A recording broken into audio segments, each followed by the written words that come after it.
This is Ty Newell with COVID status report 14 as of May 18th.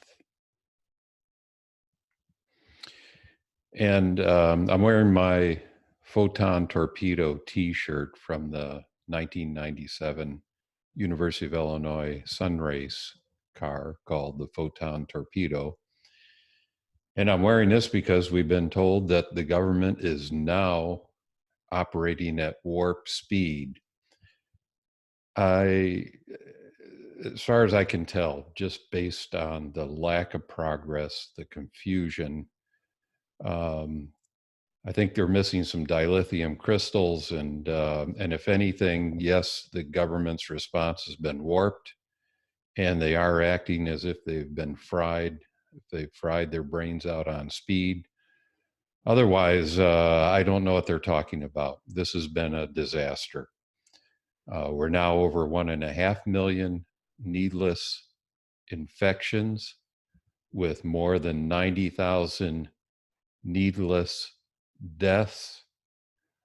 We are now right up there with Russia, Brazil, and the United Kingdom. Of course, we're much worse than these countries, which are demonstrating to the rest of the world that, and it's no coincidence that tough guy leadership does not result in intelligent actions to stop the spread of a pandemic, unlike many, many other countries that have been showing the way. And for those in the US who are saying we need to open up and act like Sweden, the Swedish experiment has been proven stupid. Sweden has 30,000 infections, 3,700 deaths. Neighboring Norway, 8,200 infections with 230 deaths as of today. Let's just take a look at it. These red dots show Sweden and Norway as the infections were starting to spread. At about day 21, when noticeable infections were occurring in the country, the red circle shows Sweden and Norway both with about 200 infections. As we have seen in many neighboring countries, a fairly parallel growth, such as in France and Germany. The same was true with Norway and Sweden. Sweden decided to let everyone infect each other, having old people stay away, so that then when they come out, they can be infected and die, while Norway decided to take control, to restrict movement until finally now they are less than 220 new infections per day, rather than over 500 as Sweden's currently experiencing. The Swedish experiment is stupid. Our May 18th prediction is showing that the actual data is growing with an infection parameter of about 3. And for reasons I won't detail, but in this talk, but an infection parameter, that parameter that is essentially a ratio over a 14-day infectious period of how many infections would occur, that at about 2.7 results in linear growth.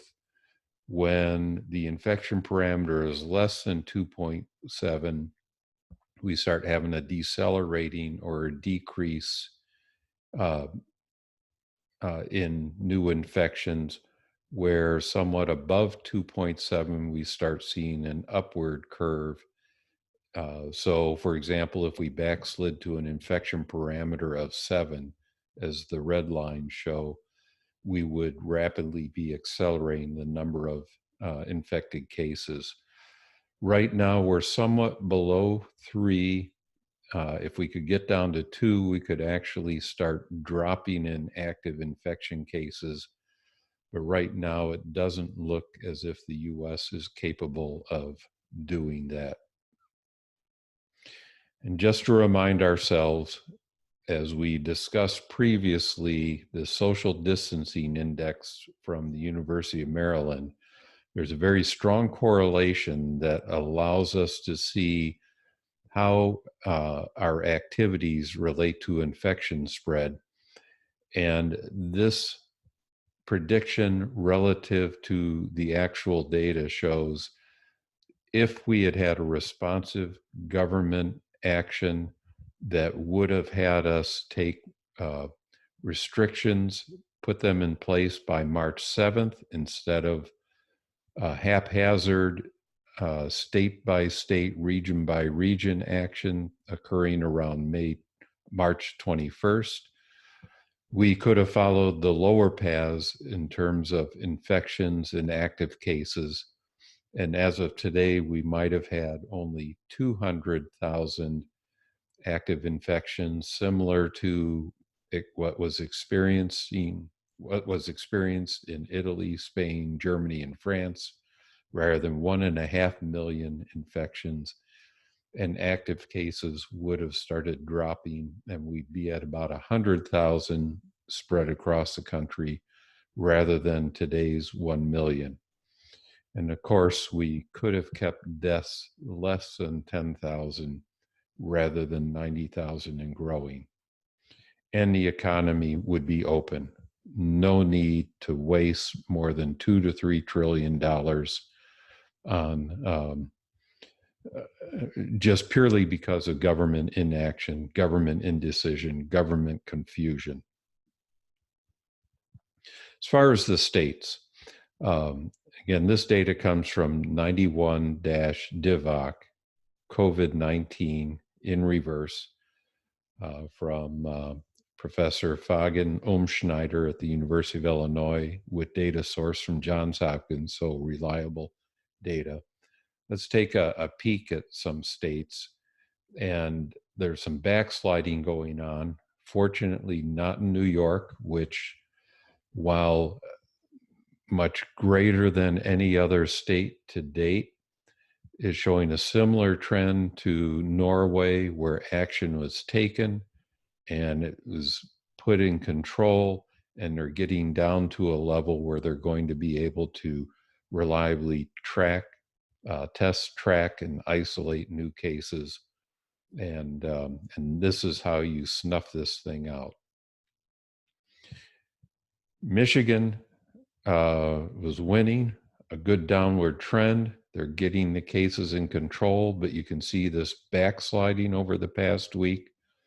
So as people are protesting their rights to come out and infect themselves and infect others, perhaps we're seeing this adverse trend, and we'll check in on it next week. Illinois has just continually struggled. Even though the state has been under restrictions and has taken good action, especially around the city of Chicago, it has not been put in control. And so we've just barely been able to stop the increasing growth of infections and are now holding new infections relatively constant, which means linear growth of total infections. So similar to the US, not that good of a trend yet, and hopefully Illinois can get it in control. Florida, like Michigan, opening up, people want out. I don't blame them. We all want out. But those of you who are going out and not taking precautions, you're costing the rest of us. We're just going to have to restrict movement that much longer because too many infected cases with the strain on the medical system is going to create havoc, more waste, more unemployment, more costs. Minnesota, get it under control. It looked like maybe you were. The problem is that it takes 2 to 3 weeks to understand what your actions mean. So as you see a little improvement and then you start lightening up, You don't get a good decreasing trend as we've seen in New York and elsewhere, and Minnesota and Wisconsin is looking just like you, as well as North Dakota. As I said, parallel countries, parallel states often have similar trends. Hopefully, you're going to be able to get serious and get this in control. So, a lot of backsliding going on. Backsliders cause infection growth, and it just takes a few a-holes to ruin progress. Keep protecting yourselves. Stay more than 6 feet apart, 6 feet uh, away from each other. Keep distancing. Get a lot of fresh air. And next week we're going to talk about guidelines for opening up more directly. What kind of fresh air ventilation flow rate? What type of filtration? Possible uses of things like ultraviolet for germ and infection control. And so we'll start putting together guidelines, because as I'm reading the CDC guidelines, it's a mass of confusion without any real information on what to do. And so we'll give you that information next time.